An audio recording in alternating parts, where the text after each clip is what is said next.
El siguiente tema, la ciencia y el espíritu. Hablará para nosotros el profesor José Raúl Teixeira, oriundo de Niterói, Río de Janeiro, Brasil. Profesor de física y doctor en educación. Docente de la Universidad Federal Fluminense en su ciudad natal, Niterói. Fundador y director de la Sociedad Espírita Fraternidad, que desarrolla trabajo asistencial para niños socialmente carentes a través de su obra social Remanso Fraterno.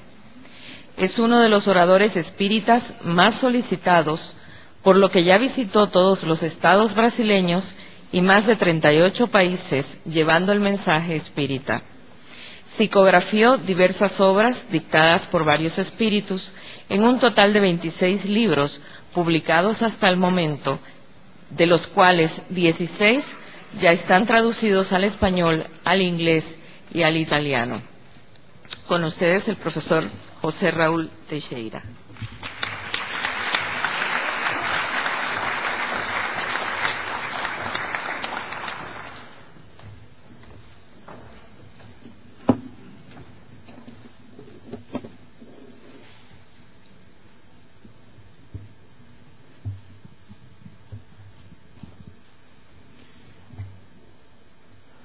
Estimadas señoras, estimados señores, muy queridos hermanos espiritistas, que Dios nos mantenga bajo su paz.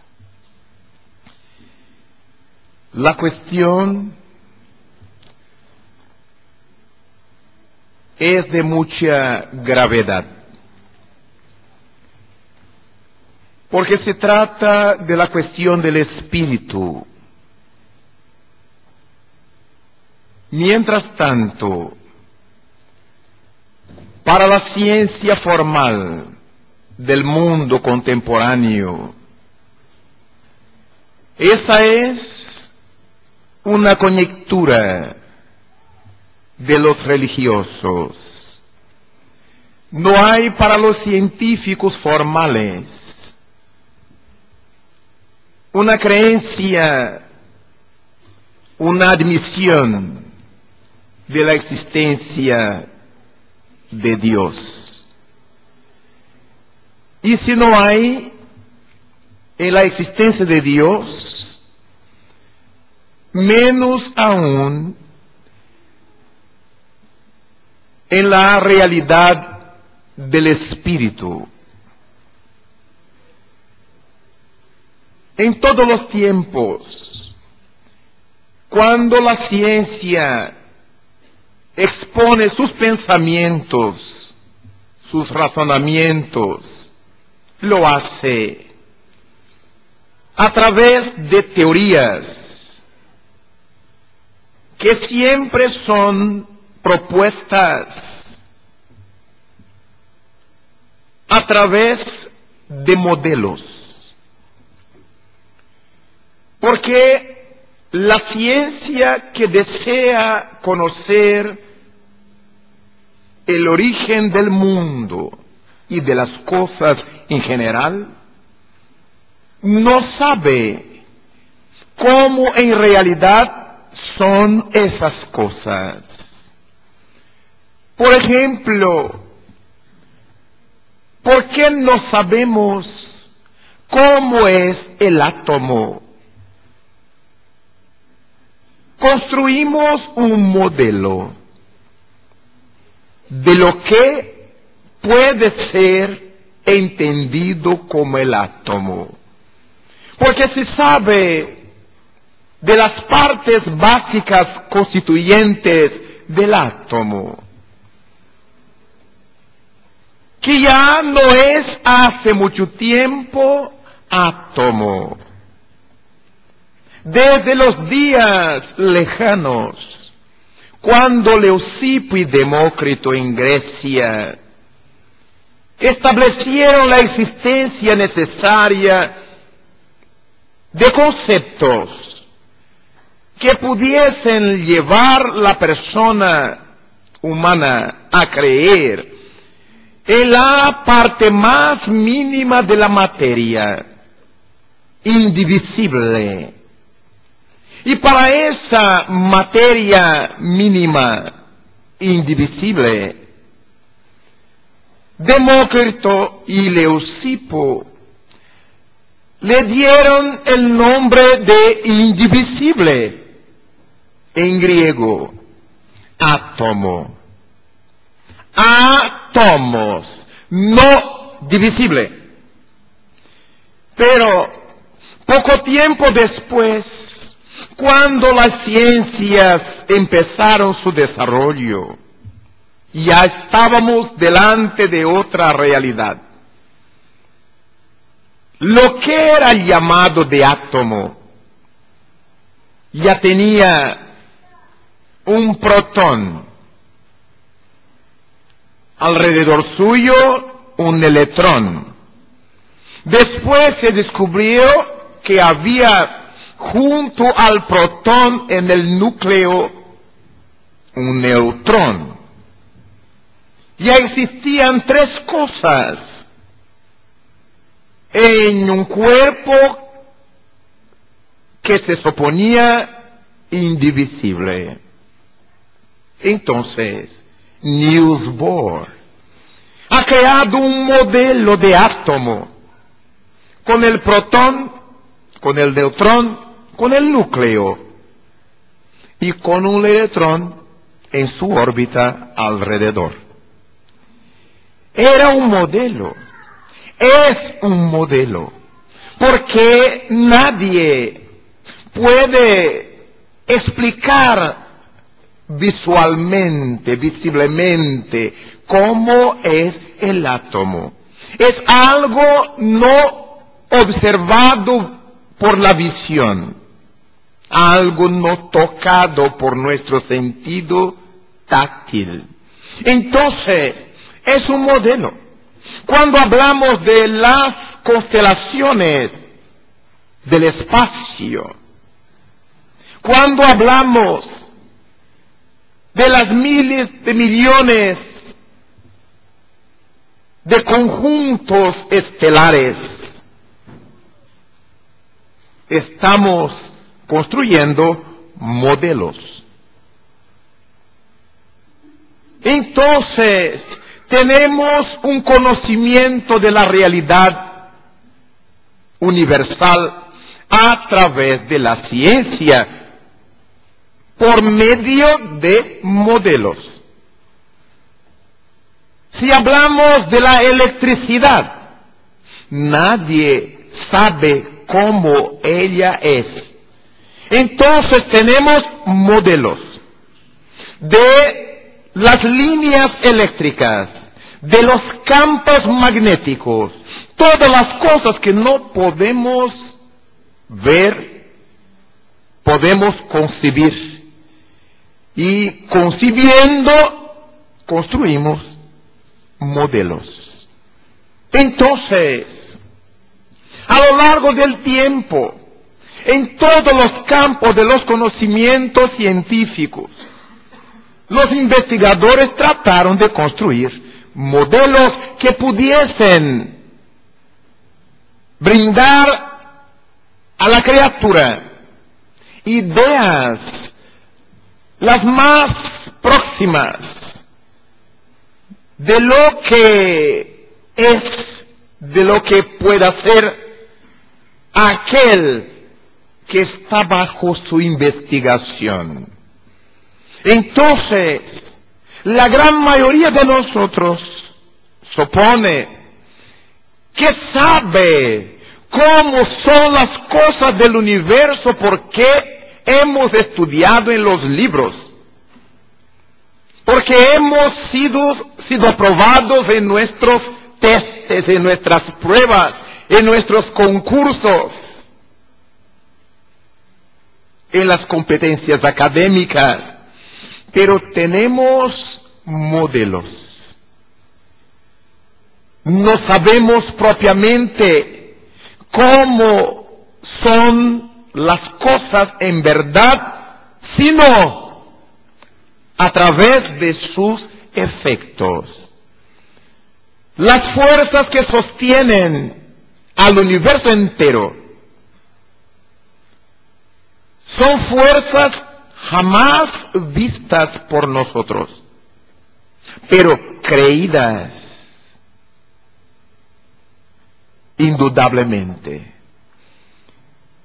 Vivimos en un mundo bajo la ley de gravedad. ¿Quién ya pudo ver a la gravedad?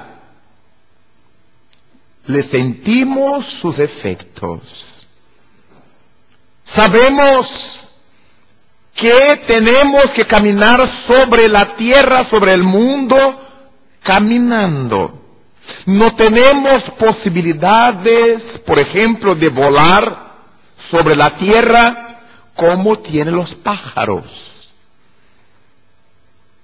Hay en nuestro cuerpo una masa física que es atraída todo el tiempo para el centro gravitacional de la Tierra. Y por eso nosotros andamos como imanes presos al imán mayor que es el planeta. Nos desplazamos poquito a poco sobre ese grande imán que es el planeta. Estamos sometidos a la gravedad. La luna alrededor de la Tierra también. La Tierra alrededor del Sol también. El Sol alrededor de una estrella mayor que es Alcíone también.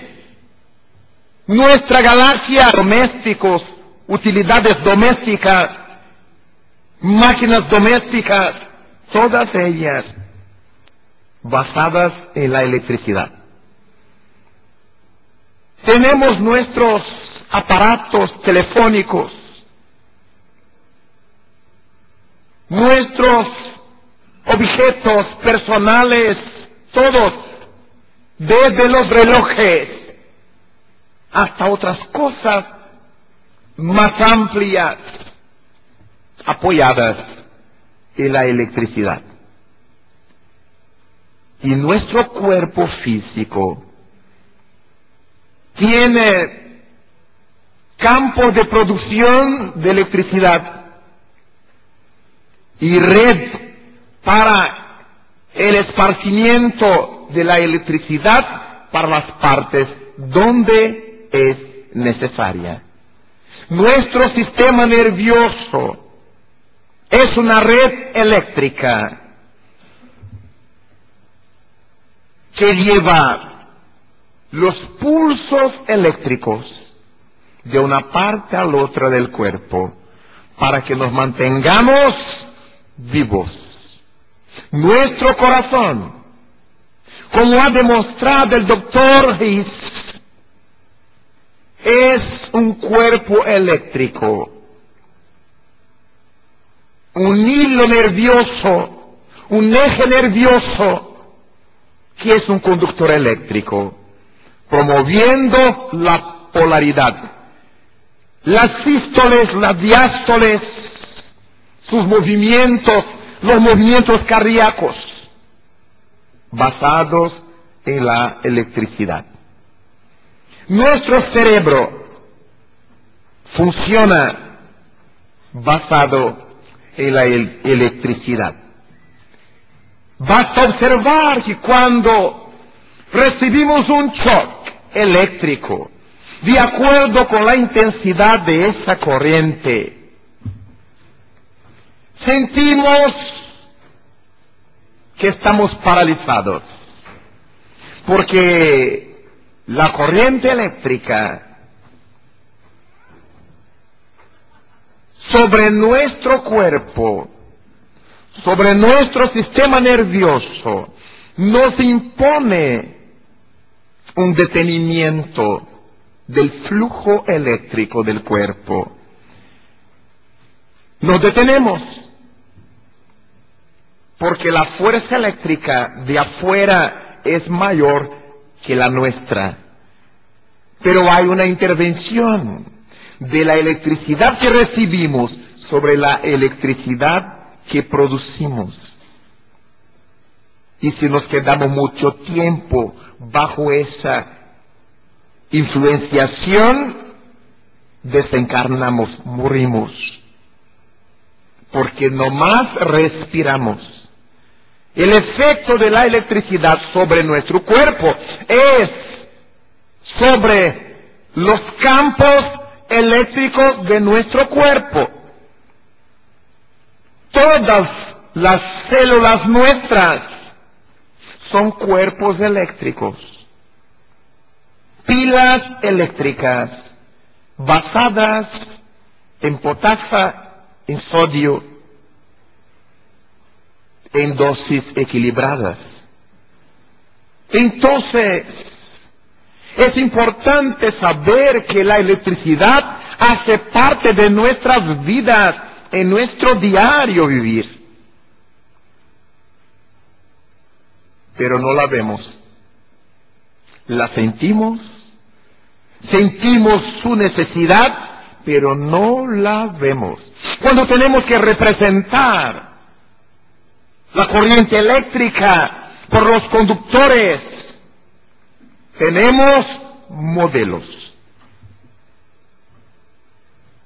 Modelos de tal manera que cuando se empezó a estudiar la electricidad se suponía que eran los protones que se movían a través del hilo del conductor. Por eso, hasta el día de hoy, por tradición, se expresa con una señal positiva, diciendo que es el protón, es la carga positiva que se mueve. Mucho tiempo después, los físicos descubrieron que no. Lo que se mueve son los electrones. Sí, los electrones, no los protones. Las cargas negativas se mueven. Los protones están detenidos en el núcleo atómico. Pero por tradición, repitiéndolo, mantenemos la señal positiva cuando nos referimos a la corriente eléctrica en los conductores. Solo para que veamos cómo son los modelos, que se pueden cambiar de acuerdo con la evolución de nuestros conocimientos. Vivimos entonces creyendo en cosas que no vemos. Pero después, la tercera fuerza que sostiene el mundo es la fuerza nuclear débil. ¿Qué es un tipo de fuerza nuclear? Encargada, por ejemplo, de mantener unidos en el núcleo del átomo las cargas de misma señal. Porque la física enseña que cargas iguales se alejan, se rechazan el una de la otra. Pero en el núcleo atómico están todos los protones juntos. Y todos con la misma carga cada uno, positiva. Con el mismo peso cada uno. Entonces alguna cosa tiene que ocurrir. Y solamente más tarde, mucho tiempo después, la ciencia vino a descubrir que hay un microcuerpo entre los protones que hacen ese intermedio entre las cargas de misma señal para mantenerlas juntas, los mesones. Entonces, vamos poquito a poco descubriendo cosas por modelos. Y la fuerza nuclear fuerte, aquella cuarta fuerza que es capaz de explotar el núcleo atómico, de arrancar las partículas de su abrazo eléctrico. Entonces, esas fuerzas gravitacional, electromagnética, nuclear, débil, fuerte, no la vemos. No hacemos la mínima idea de cómo sean, pero sabemos cómo se manifiestan por sus efectos, porque todos sabemos lo que es la explotación atómica. Todos sabemos las consecuencias de eso. Tenemos las usinas nucleares para producir electricidad. Entonces sabemos de las peculiaridades del átomo, de la energía atómica, en la protección, en la agricultura, para tratamiento de salud. Pero no sabemos cómo es la fuerza nuclear. Los físicos crean modelos.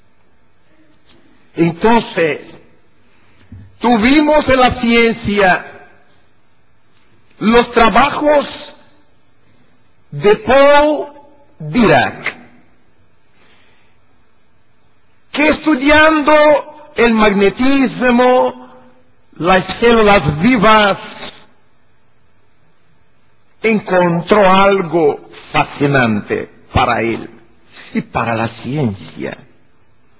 Existían campos energéticos que envolvían a esas células y que les daba nutrición, que les alimentaba energéticamente.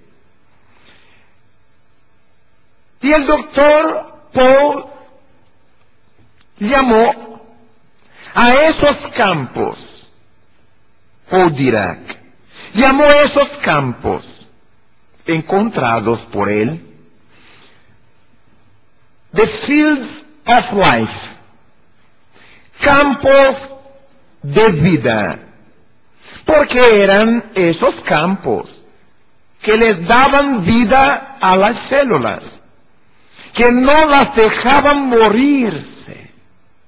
Entonces, las calidades, las características de esos campos tenían muchas similitudes con aquellas características que nosotros los espiritualistas, y en particular los espiritistas, llamamos de periespíritu, que es un cuerpo semimaterial.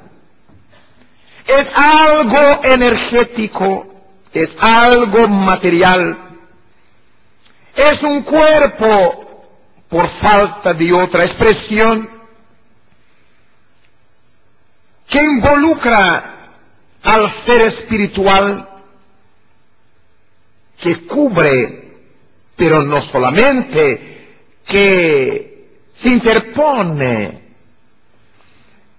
y al mismo tiempo nutre el cuerpo físico.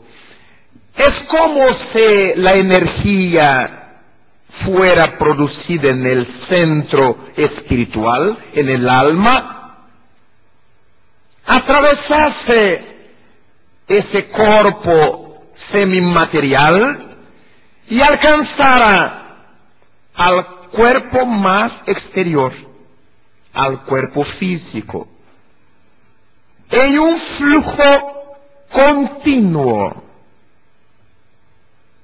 Entonces, es el núcleo anímico, es el ser espiritual que alimenta el cuerpo a través de ese cuerpo intermediario, ese cuerpo intermedio que es el periespíritu.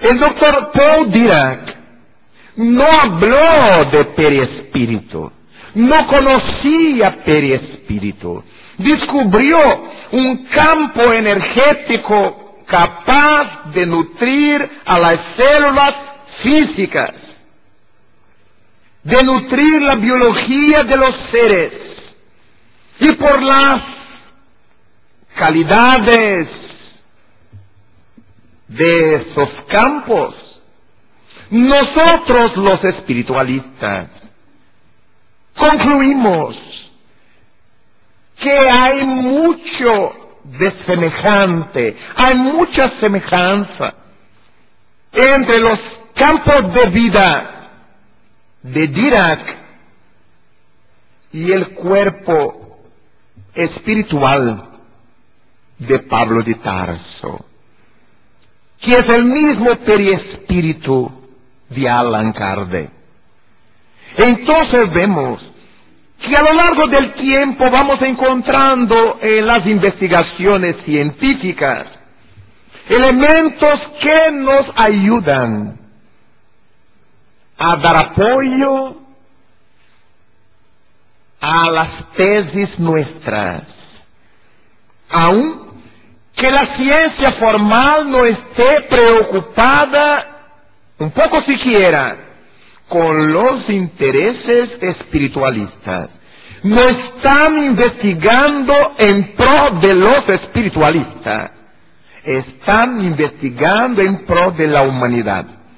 Desean encontrar los orígenes, desean encontrar realidades, y en esos caminos nos van brindando informaciones de interés particular de nosotros, los espiritualistas en general y de los espiritistas en particular.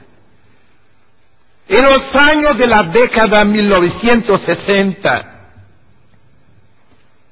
un doctor en física fue llamado para arreglar una situación que ya estaba confusa en el mundo, a la medida en que los investigadores de las partículas atómicas,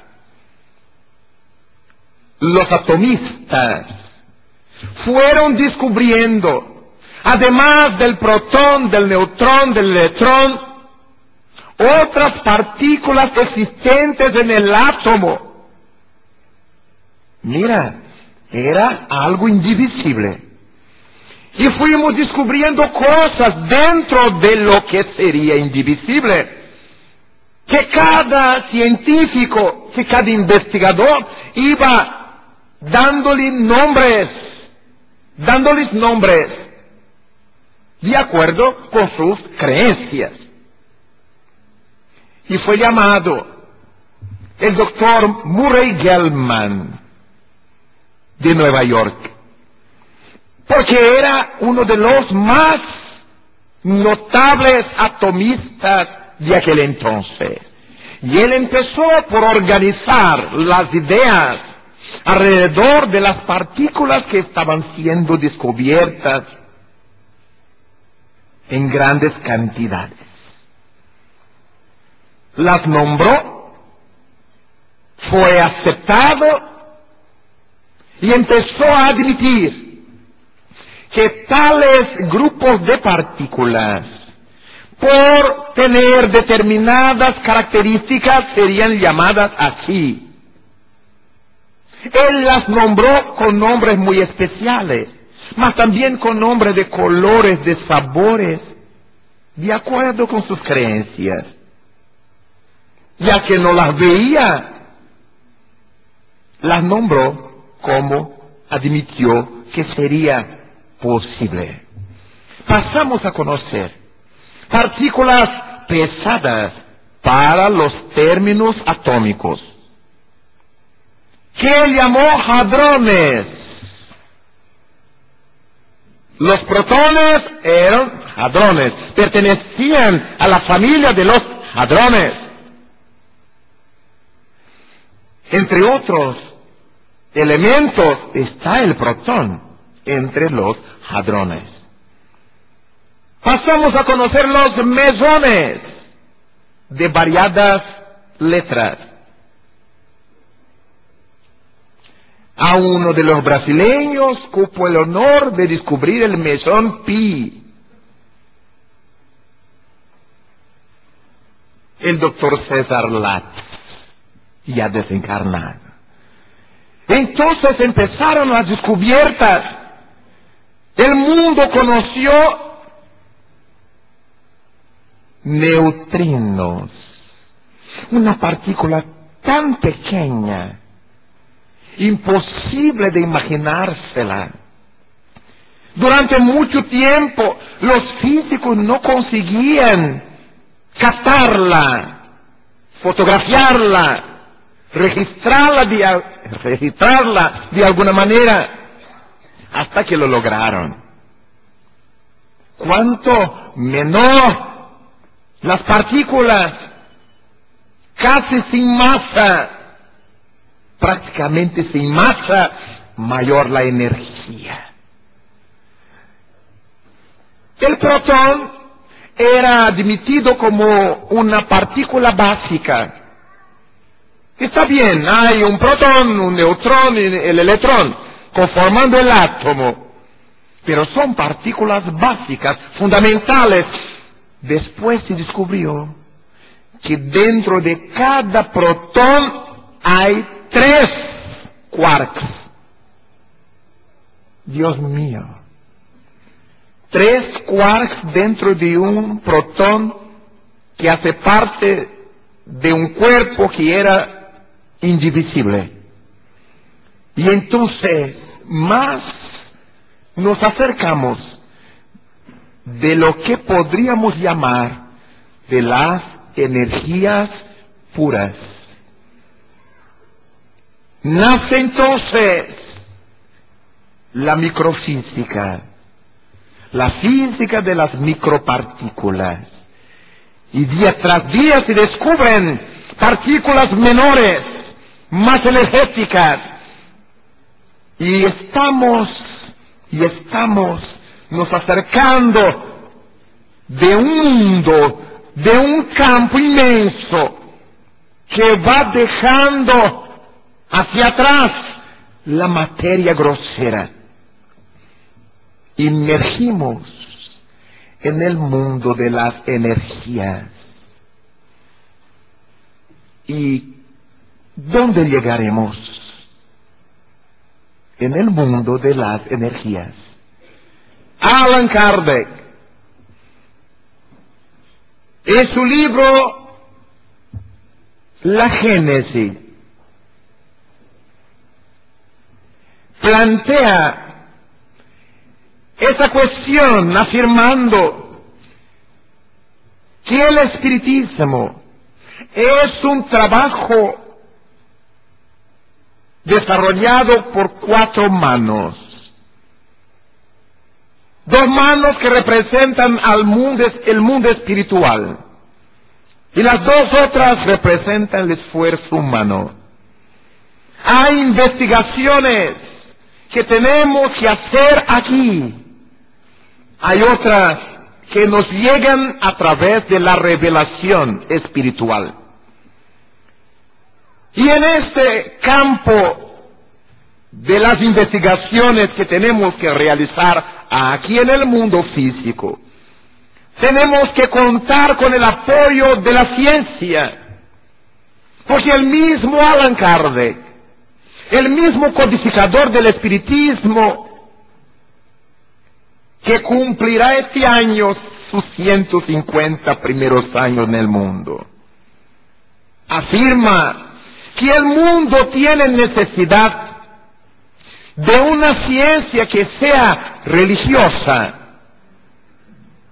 y al mismo tiempo de una religión que sea científica. dentro de los modelos que cada uno de nosotros es capaz de crear en sus cabezas, en nuestras mentes, ya empezamos a creer que Allan Kardec estuviera afirmando que la ciencia tenía que ser o espiritista, o católica, o budista, o islamista, porque tenía que ser religiosa. Porque el concepto de religión que tenemos nosotros también es un concepto modelar. Tenemos un concepto religioso dentro de los modelos que nos fueron pasados, que no representan, casi siempre no representan la verdadera religión, el verdadero espíritu religioso.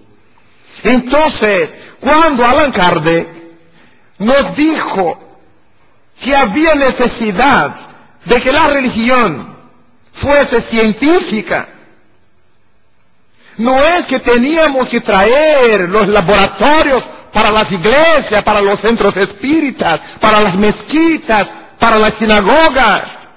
No. Es que la religión debía vivir con claros razonamientos, con verdades, y no con historias. Vivir algo científicamente es realizar la tarea que la ciencia está realizando. No está investigando en favor de A o de B. Está investigando para el bien de la humanidad. Mientras tanto, las religiones están poniendo entre paredes sus grupos que no pueden mantener contacto con los otros. Todos ya están salvados, pero enemigos fraternales los unos de los otros. Mi religión es la más importante, enseña aquel. No, la mía es la más importante, enseña aquel otro. Y la ciencia está siempre investigando para la humanidad. Jamás los biólogos propusieron guerra a los físicos, que jamás pelearon con los matemáticos, que jamás pelearon, porque es el objetivo general. Necesitamos de religiones científicas en ese sentido. Buscar la verdad para clarear la visión y por consiguiente la vida de los hombres. Pero nuestros modelos de religión son los peores posibles. Y la ciencia religiosa no significa que ellas tendrán que hacer plegarias, que distribuir mantenimientos por las calles, y que sus representantes tengan que vestirse de manera especial. No. Una religión, una ciencia que sea religiosa, ella saldrá de esa creencia de que el universo haya sido creado por la casualidad, por el azar. Que la materia esté, las explicaciones para la materia. Que el mundo físico se ha creado por sí mismo. Cuando las ciencias puedan descender de sus podium de vanidades que no son de las ciencias, que son de los científicos. De la misma manera que las tormentas religiosas no son de las religiones, son de los religiosos. Nuestros modelos nos llevarán a situaciones mejores. Tanto tenemos en las religiones constituidas modelos terribles de creencia que cierran la visión de la criatura y no la abren. Oscurecen la visión de las criaturas y no las iluminan de acuerdo con el modelo creado por los creadores de ellas, los fundadores de ellas. Las personas que la aceptan estarán más o menos perturbadas, pero casi nunca pacificadas. Estaremos siempre pensando contra quién, en contra de quién debemos de pelear. Porque estamos viendo en el otro la imagen del diablo y no un hermano nuestro que está en su camino de aprendizaje. Modelos terribles encontramos en muchas creencias religiosas. Pero entre los científicos encontramos modelos terribles que interfieren en sus conceptos científicos, sí, porque podemos pensar como la mayoría de las personas piensan, que lo que llegan de la ciencia es la última palabra. Sí, pero cada uno de nosotros, sin ninguna excepción, no nacemos en un laboratorio como no nacemos en una iglesia. Nacemos. Fuimos desarrollando conceptos de vida en la vida. Las cosas que me han dicho mis padres, mis hermanos, mis primeros maestros, mis compañeros de la calle, mi cultura general, ha creado en mí, han establecido en mi mente, filtros de tramas más abiertas, más cerradas.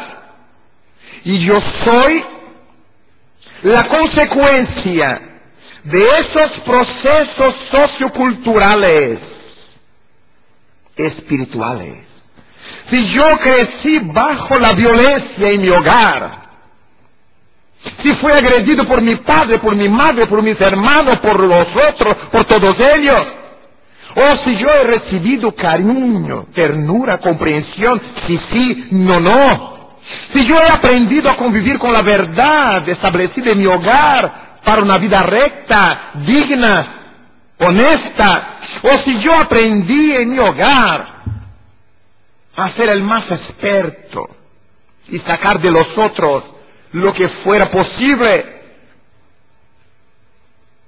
en favor mío. Todo eso interfiere en los modelos que yo criaré o que yo aceptaré. Estemos en los campos profesionales, estemos en los campos religiosos. Aquel abogado de mala conducta y el abogado del bien, aquel maestro de buena conducta profesional y aquel del mal,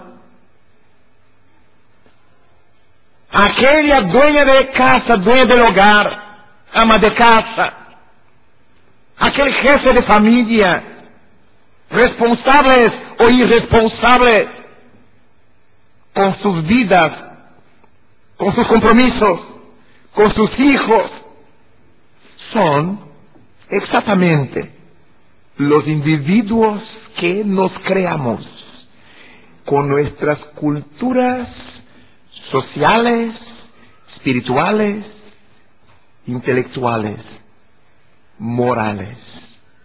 Todas esas cosas que se suman a aspectos de orden económico, establecen qué tipo de religioso seré yo, qué tipo de científico seré yo, qué tipo de profesional seré yo, qué tipo de padre, de madre yo seré. Entonces, lo que pesa, lo que es más importante en esta cuestión de la ciencia y del espíritu es darle tiempo al tiempo, porque jamás hemos encontrado en el mundo una única cultura que ha sido aceptada totalmente de una sola vez por todas las personas y sociedades. No. Todas tuvieron que encontrar dificultades para implantarse y después para esparcirse. Más de 2 milenios después de Jesús de Nazaret, más de la mitad del mundo no cree en Él. No cree en Él. Y Él, Jesús, nos fue presentado por el espiritismo como el mayor espíritu que Dios ha brindado al mundo en la condición de su modelo y de su guía. La idea de modelo. Nosotros no podremos comprender a Jesús exactamente. Convivimos con Él sin comprenderlo. Por eso lo matamos. Pero Él es un modelo. Por las cosas que Él nos presentó, podremos admitir que yo seré feliz si vivir por lo menos cercano a esa cualidad que Él presentaba. Es un modelo. Jamás yo podré ser igual a algo o a alguien que verdaderamente yo no conozca. Todas las referencias nuestras son modelares. Cuando otros le siguen al Buda, es el modelo que Buda representa para ellos. Hay otros que siguen a Mahoma, es el modelo que el profeta representa para él. Entonces, no tenemos que salir peleando los unos con los otros, Dios mío. Estamos ya en el 3er milenio. Tenemos que salir nos complementando los unos a los otros, enriqueciendo nuestras culturas, aprendiendo los unos con los otros lo que nos falta y no deseando imponernos o someternos, sea a lo que sea. Jesucristo en esos momentos del mundo no puede representar para nosotros paredes de divisiones, murallas divisionistas. Debe de ser una bandera de unificación, de unidad. Como tenemos nuestras familias, cada quien viviendo en su habitación, en su ciudad, pero cuando nos encontramos es una fiesta, es una alegría, es motivo de honor, de satisfacción. Yo sé que mis familiares de aquella ciudad, que viven en aquel hogar, no les gustan vegetales. Y cuando vengan a mi hogar, yo les pongo otras cosas en la mesa para que ellos se sientan felices. No les impongo, si vienen a mi casa tienen que comer mi comida. Le tratamos de agradarle. porque es nuestra familia. En el campo de la fe, de la creencia, Dios mío, ¿cómo es que tú consigues entender al Espíritu? Yo creo el Espíritu como una sombra con un velo blanco así que camina. Sí, ¿por qué eso? ¿Aprende? ¿Y tú cómo es que crees en el Espíritu? Para mí el Espíritu es un viento que pasa así y que sacude las cosas. Sí, y para ti, y vamos aprendiendo. Porque ¿dónde está la verdad? La verdad está en la verdad. Porque cuando pasa por nosotros, toda y cualquiera que sea la verdad, está sometida a los modelos nuestros. Hay personas para quienes le decimos, fumar hace mal a la salud. Sus filtros no lo aceptan. No, porque yo tengo un abuelo que ha fumado hasta los 90. Ya reaccionó. Para él, esa verdad científica no sirve. Porque pasa por su cultura. Hay otros que dicen, carne en mi casa. Ni que yo me muera. Jamás. Y si llega en tu casa una persona que le gusta la carne, es un problema de él. Sí, podríamos ser un poquito más livianos, un poquito más tranquilos. Sí, voy a hacer un trocito para él, porque no come las cosas que comemos nosotros. Voy a ponerlo en una habitación que no tenga frío, por causa de su salud. Es el cariño fraternal que hacemos con las personas que amamos. Es lo que tenemos que hacer todos nosotros un día cuando Jesucristo nos ha enseñado para que nos amásemos los unos a los otros. Entonces, ¿qué es el Espíritu? Allan Kardec ha preguntado al más allá en el libro de los Espíritus, en la pregunta 23. ¿Qué es el Espíritu? Es el principio inteligente del universo. ¿En qué momento nuestra ciencia formal, nuestra ciencia oficial está preocupada con el principio inteligente del universo? El notable doctor Paul Davies, de la Universidad de Sydney, en Australia, ha escrito un libro que él nombró La Cuarta Fuerza. Notable libro. Para quienes les gusta la física. Y dice el doctor,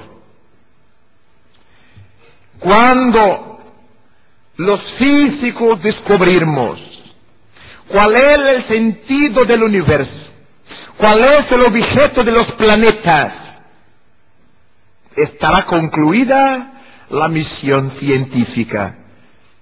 Y yo pensé con mis botones, él no puede hacerse espiritista, porque iba a retirarse. Porque para nosotros ya sabemos cuál es el objeto de los mundos materiales. ¿Cuál es el sentido? Que Jesucristo hubiera hablado, en la casa de mi Padre muchas moradas hay.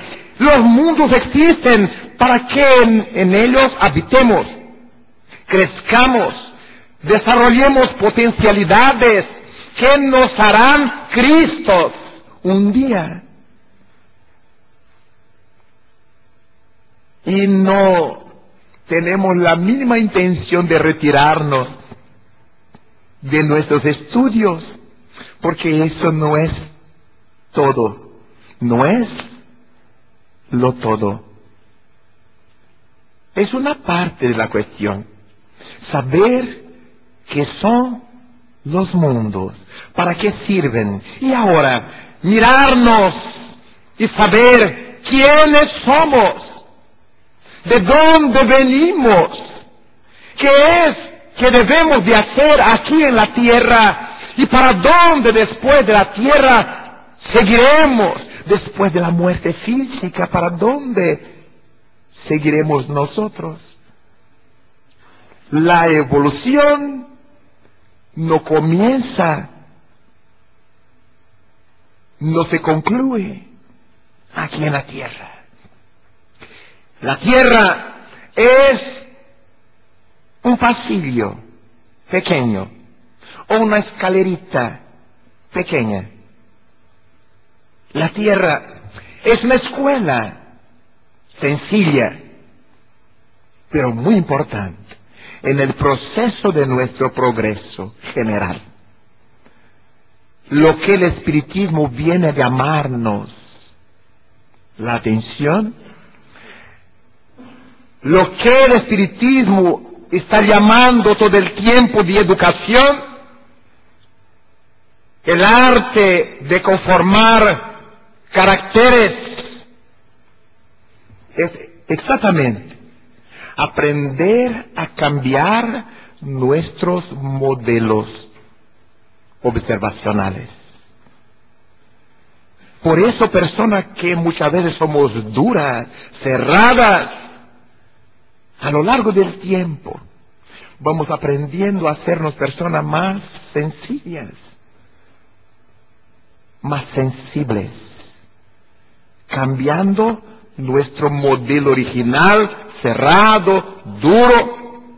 Conmigo jamás. Si alguien me lo hizo, me lo pagará. ¡Qué modelo desgraciado! Porque llegará el día que yo también voy a hacer algo en contra del otro. Y yo necesitaré de la comprensión, del perdón del otro. Cambiar nuestros modelos. Lo que nos hace infelices son esas incapacidades de cambiar. Lo que los bienhechores espirituales nos vienen invitando durante todo el tiempo, esos cambios que no sabemos de qué. Cambiar cómo, yo soy una persona tan buena, tan maravillosa. Cambiar nuestros modelos, nuestros filtros, ya están dañados. Ya no sirven para la era de Jesús. Eran filtros muy especiales para la edad de la brutalidad humana, para los tiempos de las venganzas, de los crímenes oficiales.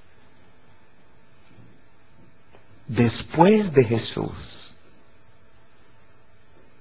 y hace 150 años, no hay más manera de mantener esos modelos tan infelices que nos hacen sufrir. En esta oportunidad, cuando nos congregamos con los hermanos espiritistas de Sudamérica, de Centroamérica, de Norteamérica, cuando nos congregamos los espiritistas del continente americano, en Panamá, qué invitación mayor podremos oír del Maestro Jesús, que nos ha reunido aquí en esta tarde. Cambiarnos.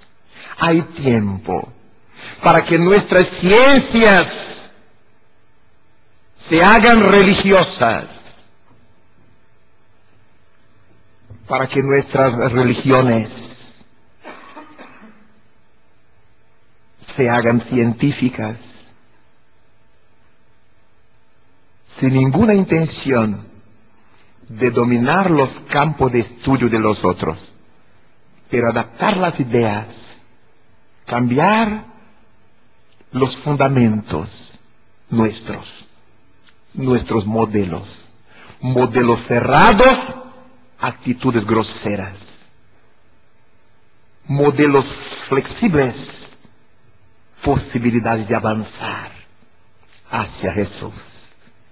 Por eso, en nuestra vibración fraternal, le quiero pedir a Dios por todos nosotros, por esta patria panameña, por todos los hermanos que aquí representan sus países, sus tierras, sus modelos culturales. Cristo hoy nos está invitando para realizar en el mundo esa tarea indiscutiblemente nuestra: cambiarnos, educarnos, reeducarnos, transformar nuestros modelos para una mirada mejor de la vida, de sus fenómenos, para que percibamos que nosotros mismos somos espíritus, y somos nosotros los espíritus que estamos construyendo la ciencia que presentará al futuro la espiritualidad. Muchísimas gracias. Hasta siempre.